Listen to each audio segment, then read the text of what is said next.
ഭക്ഷണം കഴിച്ച ഉടനെ തന്നെ ഈ പറയുന്ന രോഗലക്ഷണങ്ങൾ നിങ്ങളെ അലട്ടുന്നുണ്ടെങ്കിൽ ഒരു പക്ഷേ നിങ്ങളുടെ വയറിൽ പുണ്ണ് അഥവാ അൾസർ ഉണ്ടാകാൻ തുടങ്ങിയിട്ടുണ്ടാകാം. ഏതൊക്കെയാണ് ആ ലക്ഷണങ്ങൾ നമുക്ക് നോക്കാം. ഒന്നാമതായിട്ടുള്ളത്, ഭക്ഷണം കഴിച്ച ഉടനെ തന്നെ വാരിയലിന്റെ ഈ ഭാഗത്തായിട്ട് സൂചി കുത്തുന്നത് പോലെ അല്ലെങ്കിൽ ഒരു വേദന നിങ്ങൾക്ക് അനുഭവപ്പെടുന്നുണ്ടെങ്കിൽ ഒരു പക്ഷേ അത് അൾസറിനോ അല്ലെങ്കിൽ വയറിൽ ഇതുപോലെ ചെറിയ പുണ്ണുകൾ ഉണ്ടായതുകൊണ്ടാകാം ഇങ്ങനെയുള്ള വേദനകൾ വരുന്നത്. രണ്ടാമതായിട്ടുള്ള ലക്ഷണം എന്ന് പറയുന്നത്, ഭക്ഷണം ചെറിയ അളവിൽ കഴിക്കുമ്പോൾ തന്നെ ഭക്ഷണം നിറഞ്ഞു വരിക, വയറിങ്ങനെ നിറഞ്ഞു വരുന്നത് പോലെ ഫീൽ ചെയ്യുക, കുറച്ച് ഭക്ഷണം കഴിക്കുന്നതിന് വയറ് നിറഞ്ഞതുപോലെ തോന്നുക, പിന്നെ കഴിക്കേണ്ട, ഗ്യാസ് കയറിയിട്ടൊന്നും കഴിക്കാൻ പറ്റാത്ത അവസ്ഥ വരിക, ഇങ്ങനെ കാണിക്കുന്നുണ്ടെങ്കിലും ഞാൻ നേരത്തെ പറഞ്ഞതുപോലെ വയറിൽ പുണ്ണുണ്ടോ എന്ന് നമുക്ക് നോക്കേണ്ടതായിട്ടുണ്ട്. മൂന്നാമതായിട്ടുള്ള കാര്യം, ഇത് മിക്കവരിലും പ്രത്യേകിച്ച് വയറിൽ അൾസർ പുണ്ണുകൾക്കുള്ളവർ കണ്ടുവരുന്ന ഒരു രോഗലക്ഷണമാണ്. മറ്റൊന്നുമല്ല, ഭക്ഷണം കഴിച്ച അപ്പം തന്നെ ഓക്കാനം, ഛർദിൽ അനുഭവപ്പെടുക.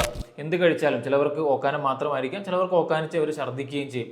അത് കാണുന്നുണ്ടെങ്കിലും, ഈ രോഗലക്ഷണം കാണുന്നുണ്ടെങ്കിലും ഒരു പക്ഷേ നമുക്ക് അൾസർ തുടങ്ങിയിട്ടുണ്ടാവാൻ, വയറ്റിൽ തുടങ്ങിയിട്ടുണ്ടാവാൻ സാധ്യത. നാലാമതായിട്ടുള്ള രോഗലക്ഷണം എന്ന് പറയുന്നത് വിളർച്ചയാണ്. അത് രോഗലക്ഷണമായിട്ടും കാണാം, പ്രത്യേകിച്ച് നമ്മുടെ കയ്യിൽ കാലുകളിൽ കാണുന്ന വിളർച്ച, അതുപോലെ തന്നെ കണ്ണിന്റെ താഴെ ഇതുപോലെ വിളർച്ച കാണുക.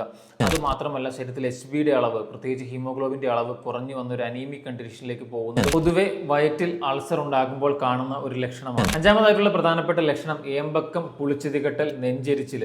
വയറിൽ ഓവറായിട്ട് ആസിഡ് കണ്ടന്റ് ഉണ്ടാകുന്നത് കൊണ്ട് തന്നെ നമുക്കിതുപോലെ വയറിൽ പുണ്ണുണ്ടാകുകയും അതിന്റെ ഭാഗമായിട്ട് പുളിച്ചിതികട്ടലും നെഞ്ചെരിച്ചിലും വളരെ ഏമ്പക്കം വരുന്നതൊക്കെ പലപ്പോഴും കാണാറുണ്ട്. പക്ഷേ ഇതുപോലെ ഏമ്പക്കം, പുളിച്ചിതികട്ടലും നെഞ്ചെരിച്ചിലുള്ള എല്ലാവർക്കും ഇതുപോലെ വയറ്റിൽ അൾസർ ഉണ്ടെന്നല്ല, പക്ഷേ വയറിൽ അൾസർ ഉള്ള ആൾക്കാരിലും ഇങ്ങനെയുള്ള രോഗലക്ഷണങ്ങൾ കാണുന്നുണ്ടെന്ന് അറിയുക. അതുകൊണ്ട് തന്നെ ഞാൻ ഈ പറഞ്ഞ പ്രധാനപ്പെട്ട 5 ലക്ഷണങ്ങളിൽ 4-5 ലക്ഷണങ്ങളൊക്കെ നിങ്ങൾക്കുണ്ടെങ്കിൽ ഒരു പക്ഷേ വയറിൽ അൾസർ ഉണ്ടാവാൻ തുടങ്ങിയിട്ടത് കൊണ്ടാവാം ഇങ്ങനെയുള്ള രോഗലക്ഷണങ്ങൾ കാണിക്കുന്നത്.